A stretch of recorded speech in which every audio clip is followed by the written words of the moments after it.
Hello everyone. आज के इस वीडियो में हम एक्सरसाइज 3.1 का क्वेश्चन नंबर 1 को बनाने के लिए सीखेंगे। इस क्वेश्चन में हमें सबसे पहले तो लीनियर इक्वेशन फॉर्म करने के लिए बोला गया है, देन फिर इसके सॉल्यूशंस को ग्राफिकली फाइंड करने के लिए बोला गया है। तो यहाँ पे दो क्वेश्चन है, इन दोनों क्वेश्चंस के सॉल्यूशंस को हम ग्राफिकली फाइंड करेंगे। चलिए पहले हम क्वेश्चन नंबर 1 को नेक्स्ट पेज में बनाते हैं। तो इस क्वेश्चन में दिया गया है कि 10 स्टूडेंट्स ऑफ क्लास 10 टूक part in a mathematics quiz. Class 10th के 10 स्टूडेंट्स टोटल हैं जो कि मैथमेटिक्स क्विज में भाग लेते हैं। आगे दिया गया है कि लड़कियों की जो संख्या है वो लड़कों की संख्या से 4 ज़्यादा है। तो बताओ टोटल कितने बॉयज़ होंगे और कितने गर्ल्स हैं, यही हमें फाइंड करना है। तो हम सबसे पहले बॉयज़ की संख्या को x मान लेते हैं, लिख लेते हैं let the number of boys equal to x, and लड़कियों की संख्या को y मान लेते हैं। अब टोटल 10 स्टूडेंट्स थे, यानी कि लड़कों की संख्या प्लस लड़कियों की संख्या बराबर 10 हो जाएगा। तो हम यहाँ से अकॉर्डिंग टू द क्वेश्चन कह सकते हैं कि x plus y equal to 10। ये पहला इक्वेशन निकल गया, इसको हम इक्वेशन 1 मान लेते हैं। अब दूसरा इक्वेशन सर कैसे निकालेंगे, तो यहाँ से क्या दिया गया था कि लड़कियों की जो संख्या है, लड़कियों की संख्या हमने y मानी थी, लड़कियों की जो संख्या है वो लड़कों की संख्या से, लड़कों की संख्या x थी, ठीक है, लड़कों की संख्या से 4 ज़्यादा है, तो 4 ज़्यादा कर दिए, +4 कर दिए। तो ये हो गया मेरा सेकेंड इक्वेशन। तो इसी इक्वेशन को हम यहाँ पे लिख दिए, इसको इक्वेशन 2 मान लिए हैं। अब देखो हमें इन क्वेश्चंस के सॉल्यूशंस को ग्राफिकली फाइंड करना है। ग्राफिकली फाइंड करने के लिए ना आपको सबसे पहले इस तरह से एक सॉल्यूशन टेबल लेना पड़ता है। यहाँ पर हम एक्स वाई का एक सॉल्यूशन टेबल ले लिए। अब हम ले लेते हैं इक्वेशन 1 को। इस इक्वेशन में क्या दिया गया है, x plus y equal to 10, इसको यहाँ पे लिख लिए हैं। अब यहाँ पे या तो y को उस साइड कर दो या तो x को इस साइड कर दो, तो हम यहाँ पे x को इस साइड कर दिए। अब यहाँ से अपने मन से x का कोई भी वैल्यू आप यहाँ पे पुट करना है और यहाँ पर भी पुट करना है, ठीक है। तो मान के चलो अभी अगर हम x का वैल्यू 5 ले लें, तो इस x के जगह पे हम 5 को पुट करेंगे। तो लिखेंगे कि if x equal to 5 then y की वैल्यू कितनी हो जाएगी, x के जगह पे 5 पुट करेंगे तो y की वैल्यू 10 में 5 घटाएंगे तो 5 हो जाएगा। तो y का वैल्यू 5 निकाले। इसी वैल्यू को हम यहाँ पे इस y के जगह पे पुट करेंगे। देखो यहाँ से ये एक निकल गया। अब हम इस x के जगह पे फिर से कुछ वैल्यू मानेंगे। मान के चलो इस बार हमने 4 मान लिया। तो अब इस 4 को दोबारा से हम इस x के जगह पे पुट करेंगे। फिर से लिखेंगे if x equal to 4 then अब यहाँ पे 4 पुट कर रहे हैं, तो y is equal to 10 minus 4 करेंगे, दोनों को घटाएंगे, 10 में 4 जाएगा 6 हो जाएगा। तो y का वैल्यू 6 निकल गया। इस 6 को हम यहाँ पे पुट कर देंगे, ठीक है। एक सॉल्यूशन टेबल तो मेरा यहाँ से निकल चुका है। अब हम इक्वेशन 2 को ले रहे हैं। ये देखो ये सेकेंड इक्वेशन था, इस सेकेंड इक्वेशन से हम दूसरा सॉल्यूशन टेबल निकालेंगे। तो इस इक्वेशन को हमने सेकेंड इक्वेशन को यहाँ पर लिख लिया कि from equation 2 y equal to x plus 4। हमें सॉल्यूशन टेबल निकालना है, तो एक हम सॉल्यूशन टेबल ले लिया, हमें सॉल्यूशन निकालना था इसलिए हमने एक सॉल्यूशन टेबल ले लिया एक्स वाई का।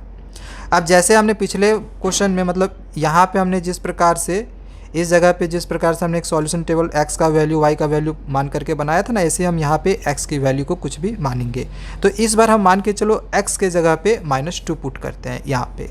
तो लिखेंगे if x equal to -2 then यहाँ पे एक्स के जगह पे अगर -2 पुट करते हैं तो y इक्वल टू यहाँ पे -2 पुट किए, +4 हुआ, माइनस प्लस माइनस हो जाएगा, 4 में 2 घटाएंगे 2 हो जाएगा। ये बड़ा है तो प्लस का साइन है तो +2 हुआ।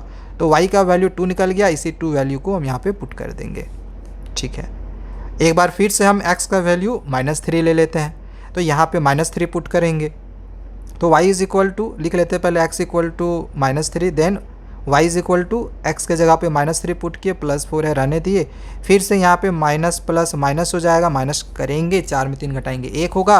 4 बड़ा है, इसके पहले प्लस का साइन है तो 1 लगा देंगे, मतलब +1, ठीक है। तो y का वैल्यू 1 निकला, यहाँ पे पुट कर देंगे। तो हमने दोनों सॉल्यूशन टेबल को फाइंड कर लिया है। एक सॉल्यूशन टेबल पहले मैंने ये फाइंड किया हुआ था और दूसरा वाला हमने ये वाला फाइंड किया। अब इन दोनों सॉल्यूशन टेबल को हमें ग्राफ में प्लॉट करना है। तो चलिए ग्राफ को हम यहाँ पे ले लेते हैं। अब ग्राफ में प्लॉट करने के लिए सबसे पहले तो यहाँ पे देख लो ये कोऑर्डिनेट बन रहा है -2 2। तो -2 2 कहाँ पे इस ग्राफ में बनेगा, पहले हमें यहाँ पे देखना होगा। देखो ये है x का वैल्यू -2, तो ये है x एक्सिस। तो देखना है इस x एक्सिस पे -2 कहाँ पे है, -2 यहाँ पर है। एंड y में 2 देखना है, ये है y एक्सिस, y में 2 देख लो कहाँ पर है, तो y में 2 यहाँ पे है, तो ये किस जगह पे इंटरसेक्ट कर रहा है, यहाँ पर, तो इसका जो पॉइंट बनेगा यहाँ पे बनेगा, ठीक है। तो यहाँ पे देख लो पॉइंट ले लिए। बिल्कुल इसी प्रकार से -3 और 1 को देखेंगे, तो x का -3 देखो यहाँ पर है और y का 1 देख लो यहाँ पर है, तो दोनों इस जगह पे मीट करेगा, तो वहाँ पे एक पॉइंट ले लेंगे और इन दोनों पॉइंट को मिला लेंगे, ठीक है, मिला लिए, ठीक है। अब इसी प्रकार से हम इस सॉल्यूशन टेबल को इसमें प्लॉट करेंगे। x का 5 है, y का भी 5 है प्लस में, तो x का 5 यहाँ पे है और y का 5 यहाँ पर है, ठीक है। तो ये कुछ इस प्रकार से यहाँ पे मीट करेगा, तो यहाँ पे एक पॉइंट आ जाएगा, ठीक है, यहाँ पे एक पॉइंट आ गया। अब x का यहाँ पे देखो 4 है और y का 6 है, तो x का 4 और y का 6, x का 4 ये वाला और y का 6 यहाँ पर है, y का 6 यहाँ पे, तो ये इस जगह पे मीट करेगा, यहाँ पर, यहाँ पे, ठीक है। तो यहाँ पे पॉइंट ले लिए। अब हम इसको भी इस तरह से यहाँ पर भी मीट कर लेंगे, इसको भी ज्वाइन कर लिए। अब हम देखेंगे कि ये दोनों लाइन किस जगह पे इंटरसेक्ट कर रहा है, तो ये दोनों लाइन यहाँ पर इंटरसेक्ट कर रहा है, तो इसका कोऑर्डिनेट क्या होगा, इसका कोऑर्डिनेट देखो x का, पहले इधर नीचे देखो x कितने जगह पे है, 3 पे, ठीक है, तो x का वैल्यू 3 है, ठीक है, x का 3 है एंड y देखो यहाँ पे 7 पे आ रहा है, यानी y का 7 होगा, तो ये मेरा 3 एंड 7 कोऑर्डिनेट निकल जाएगा, x का वैल्यू 3 निकल जाएगा, y का वैल्यू 7 निकल जाएगा। तो हम इस प्रकार से नीचे लिख लेंगे कि both the lines are intersect at 3 7, दोनों लाइंस जो है ये 3 7 कोऑर्डिनेट पे इंटरसेक्ट किया, तो x का वैल्यू ये 3 आंसर निकल जाएगा और y का वैल्यू ये 7 आंसर निकल जाएगा। बस ये क्वेश्चन नंबर 1 यहाँ पे मेरा बन चुका है। चलिए नेक्स्ट इसका क्वेश्चन नंबर 2 को बनाते हैं। अब इस क्वेश्चन में क्या दिया गया है कि 5 पेंसिल और 7 पेन का रेट 50 रुपये है, इसी प्रकार से 7 पेंसिल और 5 पेन का रेट 46 रुपीज़ है, तो आपको एक पेंसिल का और एक पेन का रेट फाइंड करना है। तो हम एक पेंसिल का रेट x मान सकते हैं, मान लिए कि एक पेंसिल का रेट x है और एक पेन का रेट y है। अब एक पेन का अगर मान के चलो एक पेंसिल का रेट x है, तो 5 पेंसिल का रेट 5x होगा, प्लस अगर एक पेन का रेट y है तो 7 पेन का रेट कितना होगा, 7y, एंड इन दोनों का कॉस्ट कितना है, 50 रुपीज़। तो यहाँ से फर्स्ट इक्वेशन हम निकाल लिए according to the question, 5x + 7y = 50। Same इसी तरह से 7 पेंसिल का और 5 पेन का, तो 7 पेंसिल के लिए हमने x माना था एंड पेन के लिए हमने y माना था, तो इसका इक्वेशन निकल जाएगा 7x + 5y। तो यहाँ इसको इक्वेशन 1 मान लिए एंड सेकेंड इक्वेशन यहाँ से निकालिए 7x + 5y ये वाला एंड = 46 कर लिए। ठीक है, समझ में आ गया कि 7 पेंसिल और 5 पेन का रेट जो है 46 रुपीज़ है। ओके, यहाँ से इसको हम इक्वेशन 2 मान लेंगे। अब बस दोनों इक्वेशन से हमें क्या करना है, वैसे ही जैसे प्रीवियस क्वेश्चन में हमने सॉल्यूशन टेबल फाइंड करके ग्राफ में प्लॉट किया, सेम वही काम यहाँ पे भी हमें करना है। तो चलो सबसे पहले हम इक्वेशन 1 लेते हैं, ये वाला इक्वेशन। तो इक्वेशन 1 यहाँ पे ले लिए। अब हम क्या करते हैं, यहाँ पे ये जो 5x है = के इस साइड कर दिया, तो प्लस में था तो इधर आया तो ये माइनस में हो गया। ठीक है, 50 जैसे का वैसे ही है। अब देखो यहाँ पे हम आप चाहते तो 7y को भी इस साइड कर सकते थे, ये आपकी मर्जी है, आप किसी को भी इन दोनों में से इस साइड कर सकते हो। मैंने यहाँ पे 5x को इधर किया हुआ है। अब हमें लेना है एक सॉल्यूशन टेबल, पहले सॉल्व कर ले रहे हैं, 7 को नीचे कर दिए, ये आ गया। अब सॉल्यूशन टेबल हम ले रहे हैं।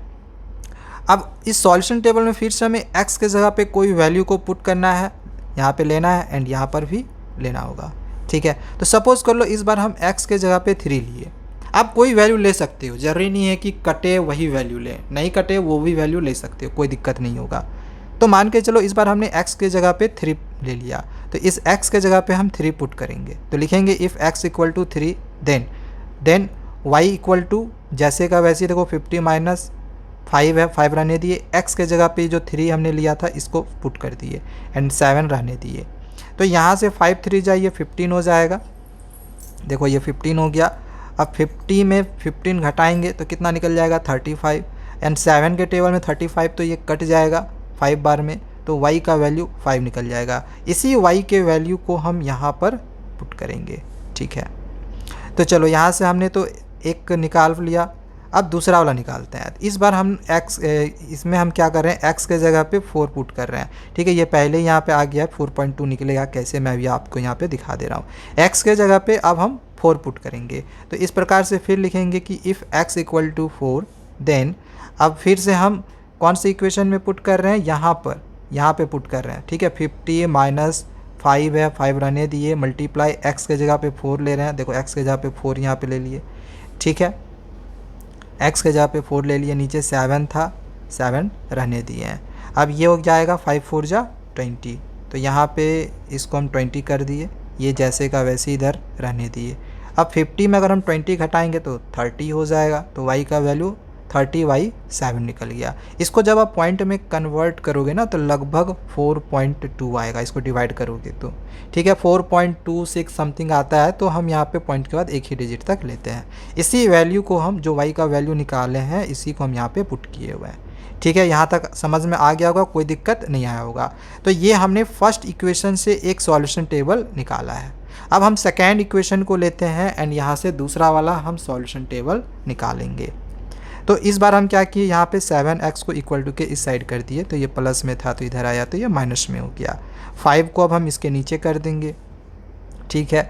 अब फिर से हमें एक सॉल्यूशन टेबल लेना होगा, x के जगह पे वैल्यू पुट करनी होगी, सॉल्यूशन टेबल ले लिए। इस बार हम x के जगह पे मान के चलो 3 पुट कर रहे हैं, तो लिखेंगे कि if x equal to 3 then यहाँ पे x के जगह पे 3 को पुट कर देंगे, 7 को 3 से मल्टीप्लाई करेंगे तो ये 21 हो गया, 46 में 21 घटा देंगे 25 आएगा, एंड 5 के टेबल में 25 जो है 5 बार में कट जाएगा, तो y का वैल्यू 5 निकल गया।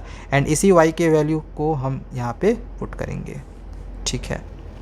चलो अब फिर से हम x के जगह पे 8 लेते हैं, फिर से हम यहाँ पे x के जगह पे 8 लेंगे। तो इस बार हम x के जगह पे 8 ले रहे हैं, लिख रहे हैं if x equal to 8 then y के जगह y का वैल्यू कितना आ जाएगा, x के जगह पे 8 पुट कर दिए, 7 8 जा 56 होगा, दोनों को घटाएंगे तो -10 निकल जाएगा, दोनों घटाएं -10 निकल गया। 5 के टेबल में 10 2 बार में कट जाएगा, तो y का वैल्यू -2 निकल गया। यहाँ तक समझ में आ गया होगा, ये जो y का वैल्यू -2 निकला हम यहाँ पे पुट कर दिए, ठीक है। अब दूसरा वाला सॉल्यूशन टेबल यहाँ पे है, पहला वाला हमने ये पहले से फाइंड किया हुआ था, ठीक है। ये पहले हमने फाइंड किया था, उसको हम यहाँ पे लिख लिए, एंड अभी जो हमने ये सॉल्यूशन टेबल फाइंड किया इसको हम यहाँ पे लिखे हुए हैं। अब इन दोनों सॉल्यूशन टेबल को ग्राफ में प्लॉट करना है। चलो ग्राफ आ गया हमारे पास। अब देखो सबसे पहले तो यहाँ पे 3 और 5 है, तो x का 3 यहाँ पर है, ठीक है, एंड y का 5 यहाँ पर है, तो दोनों लाइन किस जगह पे इंटरसेक्ट कर रहा है, यहाँ पे, तो वहाँ पे एक हम पॉइंट डाल देंगे। इसी प्रकार से x का 8 है, y का -2 है, तो x का 8 तो यहाँ पे होगा और y का -2 यहाँ पे होगा, तो ये दोनों लाइन यहाँ पे मीट करेगा, तो यहाँ पे एक पॉइंट लेंगे और इन दोनों को ज्वाइन कर देंगे, ठीक।